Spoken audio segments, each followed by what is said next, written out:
Bonsoir tout le monde, merci d'être là. Moi je vais vous parler d'un sujet qui est un peu plus large, qui est la refonte d'applications en général. Et comment, quand on a un projet de refonte, un peu comment s'en sortir, comment le challenger et réussir à sortir ce projet de refonte. C'est vraiment un feedback personnel sur plusieurs projets de refonte que j'ai eu à mener. Alors pour vous expliquer, moi je suis product manager depuis plusieurs années. Mais j'ai travaillé d'abord dans les médias comme journaliste, ce qui n'a rien à voir. Et j'ai enchaîné après sur chef de projet, chef de produit. Et depuis plusieurs mois maintenant, je suis chez Sarenza dans le domaine du e-commerce. Et en fait, au cours de ces différentes années, j'ai eu à mener plusieurs projets de refonte. D'abord sur l'offre régionale de France Télévisions, après sur l'offre nationale. Dernièrement chez TF1 pour LCI et là j'arrive chez Sarenza et se repose la même question. Et en fait un projet de refonte en général est toujours lié à un changement de ligne éditoriale dans le domaine des médias, de changement stratégique aussi, mais aussi lié bien sûr aux performances, comment booster son business, booster les performances de son application. Donc quand je suis arrivée chez Sarenza, il y a quelques mois, on m'a dit « Ah oui, l'app elle est moche, elle est en retard par rapport à la concurrence, elle est assez vieille. » Enfin, tout le monde m'a donné beaucoup de feedback quand je suis arrivée et tout le monde se disait « Ah c'est génial, t'arrives, donc on va faire une refonte, on va tout changer et ça va être vachement bien. » Et d'ailleurs j'avais un UI qui est arrivé vers moi en me disant « D'ailleurs j'ai pensé à un nouvel écran et tiens je te le donne, il ne reste plus qu'à l'intégrer. » Donc tout le monde était super enthousiaste et du coup tout le monde se disait « Génial, on part en refonte. » Moi j'arrivais, donc je me suis dit attendez, on va peut-être regarder comment performe l'application. Et du coup pour ça justement je vous donne un peu un framework que j'ai appliqué qui est les 10 étapes ou les 10 astuces à regarder en tout cas quand on a un projet de refonte. Donc j'ai transformé ça un peu en différentes phases. Il y a ce que j'appelle moi la phase de validation. Donc dans un premier temps sur une application, ce qui est génial, c'est qu'on a des retours utilisateurs avec les stores. Donc on a des notes, on a des commentaires. Et il y a une étude qui a été faite par une université allemande qui dit en gros quand votre application a une note en dessous de 4, il faut commencer à regarder ce qui se passe, il y a un truc qui ne marche pas bien. Si vous êtes au-dessus de 4, ce qu'elle fonctionne plutôt bien en tout cas au côté utilisateur. Donc j'ai regardé justement ces retours côté de l'application Sarenza et en fait on est plutôt bien noté sur iOS. Donc malgré une application moche et vieillissante, on a un bon retour utilisateur et sans sortir de nouvelles features, ce qui est assez incroyable. Alors il y a eu un petit problème d'affichage. Et sur Android, on a une note qui n'est pas extraordinaire, qui n'est pas sur les 4, mais qui est en constante évolution et les utilisateurs demandent des nouvelles fonctionnalités qui sont déjà intégrées dans le backlog. Donc en fait, il n'y a pas vraiment d'urgence par rapport au retour utilisateur. Et en plus, quand on regarde leurs commentaires, ils sont plutôt très favorables, ils sont contents, ils adorent l'application, ils adorent Sarenza. Donc en fait, quand on regarde de ce côté-là, on se dit mais pourquoi tout changer? J'ai eu affaire justement à un autre cas il y a quelques années auparavant où on avait vraiment des très mauvaises notes pour tout vous dire. Donc là vous pouvez voir qu'en 1 il y a des très mauvaises notes et des mauvais commentaires. Donc là c'était vraiment un peu urgence. Qu'est-ce qu'on fait? Là effectivement il faut se poser des questions et il n'y a pas à tergiverser, il faut vraiment réfléchir à changer des choses. Ensuite, après les retours des stores, il y a aussi tout ce qui est lié au KPI. C'est vraiment aller chercher c'est quoi vos indicateurs clés, vos indicateurs de performance. Et là encore, en fait chez Sarenza, on a une application qui fonctionne plutôt bien d'un point de vue transformation, conversion. C'est nos meilleurs clients, c'est vraiment ceux qui viennent acheter, qui sont contents de l'utilisation qu'ils font de l'application. Mais après on a quand même détecté un certain nombre de points sur lesquels on n'est pas vraiment satisfait, qui est lié à la récurrence d'usage, qui est lié à tout ce qui va être les utilisateurs actifs. Et du coup, c'est des points justement où on se dit qu'il faut aller les travailler. Et bien sûr, c'est des KPI qu'il faut chaque fois adapter à son business, en fonction que vous êtes dans l'e-commerce, dans le service, dans les médias. Je te laisse avancer. Et du coup, c'est très important de se dire que ces KPI ne vont pas seulement servir à faire du reporting derrière, mais vraiment ils vont valider en fait un certain nombre d'actions que vous voulez que vos utilisateurs fassent. Si vous voulez augmenter votre conversion dans l'application, ce qu'il faut arriver à faire, c'est que vos utilisateurs achètent un produit et c'est un peu toutes les étapes que vous allez réussir à faire, à changer dans votre application qui vont amener à ce résultat. Donc il faut vraiment voir les KPI plutôt comme, pas seulement pour faire du reporting, mais vraiment des indicateurs clés qui vont vous permettre de savoir quelle action a mis en œuvre votre utilisateur ou client au définitif. Après les KPI, évidemment, ce qui est important dans un projet de refonte, c'est d'avoir un objectif. Et cet objectif, il est important ensuite de le partager. Il peut y avoir un objectif principal et plusieurs sous-objectifs, je dirais, mais il faut toujours qu'il y ait un objectif qui mène en fait ce projet de refonte. Et quand je dis le partager, c'est là où pour moi il y a je dirais que c'est même une étape, l'étape quasiment la plus importante dans votre projet, qui est le partage avec les stakeholders. Les stakeholders, alors je ne sais pas si ça parle à tout le monde comme terme, c'est vraiment toutes les personnes dans votre projet qui vont avoir un intérêt à ce que votre projet se réalise. Donc à ce que votre produit évolue et des meilleurs résultats. Donc ça peut être à la fois la direction au niveau du codir, mais ça peut être aussi les personnes du CRM, les personnes du studio graphique, ça peut être n'importe quel intervenant dans le projet, dans le produit, qui peut avoir un intérêt à voir les résultats changer. Et c'est très important parce qu'en fait, ils vont vous permettre de réussir. Ils vont vous donner les ressources, c'est-à-dire à la fois, ça peut être des ressources humaines, si vous avez réussi à convaincre par exemple le DSI de votre société, qui va vous donner les moyens et prioriser votre projet par rapport par exemple à une roadmap globale à la technique. C'est eux qui vont lever tous les freins, qui vont vous donner accès aussi à des ressources peut-être aussi au niveau financier pour pouvoir faire par exemple des tests utilisateurs. C'est très important à ce moment-là de communiquer et de partager en fait la connaissance que vous avez fait, le constat que vous avez fait et pourquoi vous voulez mener ce projet de refonte. Et donc une fois qu'ils ont approuvé votre objectif et que vous l'avez partagé, derrière en fait ça va aussi vous ouvrir des portes pour enrichir en fait votre vision en tant que PM, puisque eux parfois ont accès à des informations que vous n'avez pas forcément. Et donc quand vous aboutissez en fait à votre projet et votre objectif final, ils peuvent venir l'enrichir en disant ah oui mais on avait aussi cette ambition et cette vision par rapport à l'entreprise et c'est comment vous allez le porter aussi dans votre projet de refonte. Donc ça c'est vraiment un élément fort à travailler. Ensuite, une fois que vous avez trouvé vos stakeholders, c'est important d'aller un petit peu plus loin en fait à l'intérieur de votre entreprise, parce qu'un projet de refonte, il faut qu'il soit porté en fait, je dirais quasiment par toute l'entreprise. Donc là, c'est comment interagir en fait sur ce projet. Alors après, chaque entreprise a des rendez-vous spécifiques. Nous chez Sarenza, on a ce qu'on appelle le weekly briefing tous les lundis matins, où n'importe qui peut venir parler d'un sujet, donc c'est vraiment, on joue la transparence, et c'est de dire, voilà, moi j'ai constaté un problème, et il y a tel projet qui a été validé par le CODIR, et voilà ce qu'on va faire, voilà ce qu'on va mettre en place, et ça peut être l'occasion justement d'échanger avec d'autres services qui vont venir vous apporter de l'aide. Il y a aussi ce qu'on appelle nous, le talk show, alors c'est un format très spécifique à Sarenza. En fait, on fait un peu des masterclass quelque part sur un sujet donné et ça peut être l'occasion là de justement porter votre projet de refonte, de communiquer autour et aussi de donner de la connaissance en fait par rapport à des gens qui ne sont pas forcément familiers de qu'est-ce que vous faites en tant que PM, comment ça fonctionne l'application. Et là encore, ça va vous permettre d'avoir des ressources supplémentaires pour la suite, par exemple quand vous allez chercher des bêta-testeurs dans l'entreprise. Puis il y a évidemment tous les rendez-vous avec vos collègues autour desquels vous pouvez échanger et aussi tous les workshops que vous allez devoir mener autour de votre projet de refonte parce qu'en général il faut associer des métiers autour de votre projet de refonte et c'est important à ce moment-là aussi d'avoir des gens qui vont venir vous soutenir en fait dans cette étape. Donc ça c'est un peu je dirais la phase de validation où vraiment vous prenez, vous allez voir vos utilisateurs ce qu'ils disent sur votre application, vous allez vous concentrer sur les indicateurs clés sur lesquels vous voulez agir ou sur lesquels vous voyez qu'il y a un problème. Vous allez définir votre objectif et le partager le plus possible et le faire valider. Et surtout, vous allez engager aussi votre entreprise. Et à partir de là, vous avez fait cette première phase. Vous pouvez continuer en fait sur votre projet. Là, ça vous a permis de communiquer et de valider vraiment ces différentes étapes. Et ensuite, après, vous allez pouvoir rentrer dans ce que j'appelle la phase de consolidation.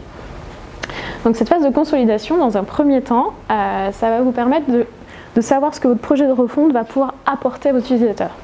Donc il ne faut pas juste faire une refonte pour dire, ça peut être parfois des refontes qui sont purement graphiques, ça peut être des refontes qui sont purement techniques, ça peut être des refontes qui sont liées à l'ajout d'une fonctionnalité, mais il faut savoir vraiment qu'est-ce qu'on va apporter à l'utilisateur, pourquoi d'un seul coup il va faire mettre à jour sur son application, qu'est-ce qu'on va lui apporter en plus. Et pour ça justement, donc je vous montrais tout à l'heure les commentaires un peu négatifs sur LCI lorsque l'application est sortie.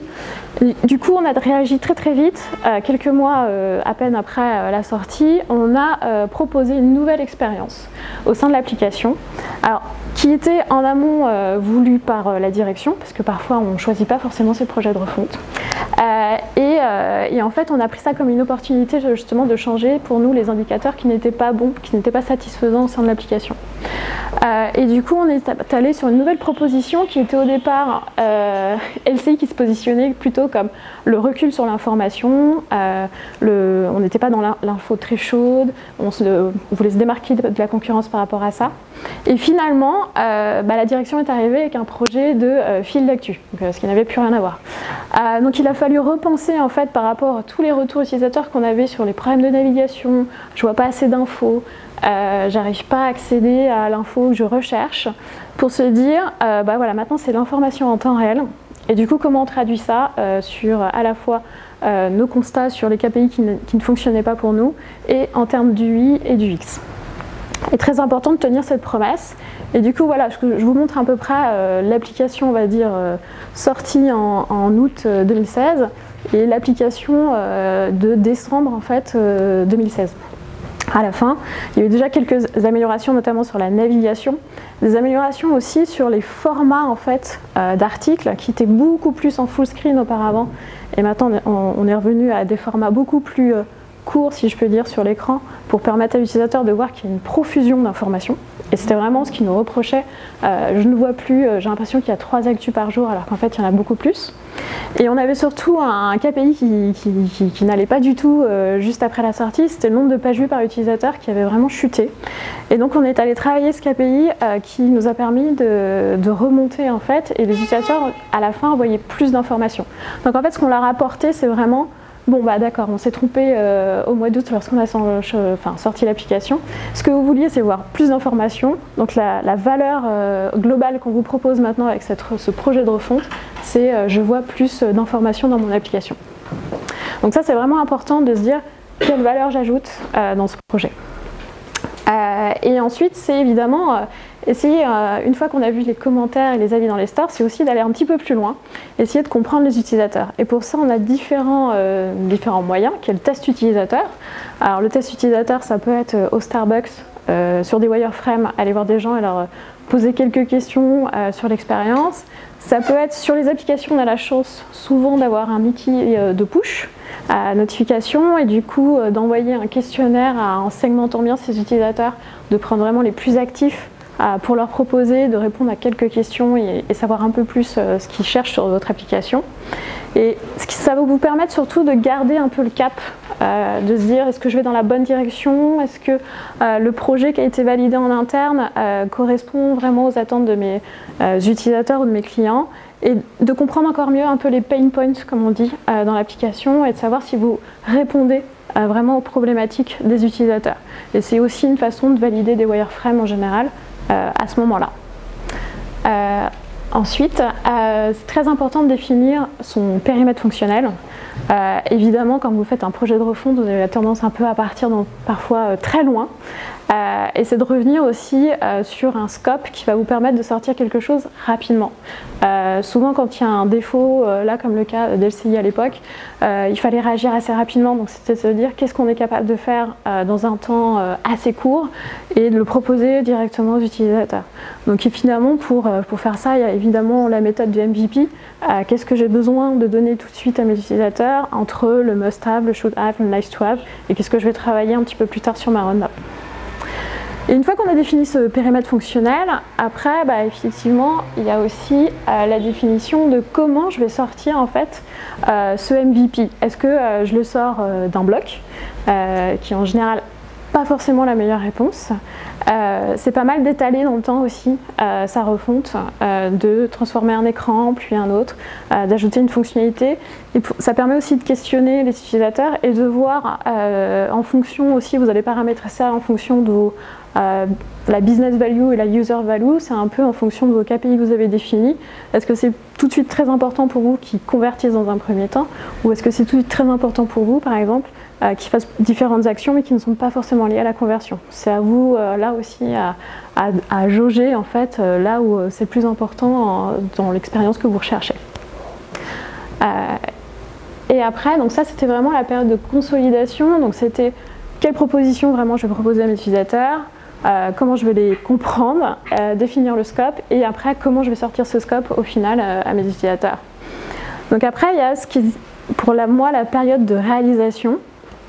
Donc là, c'est justement, une fois que j'ai mon scope fonctionnel, j'ai peut-être des développements qui sont déjà intégrés, prévus et qui ont peut-être démarré, c'est d'intégrer les utilisateurs dans ce projet de refonte.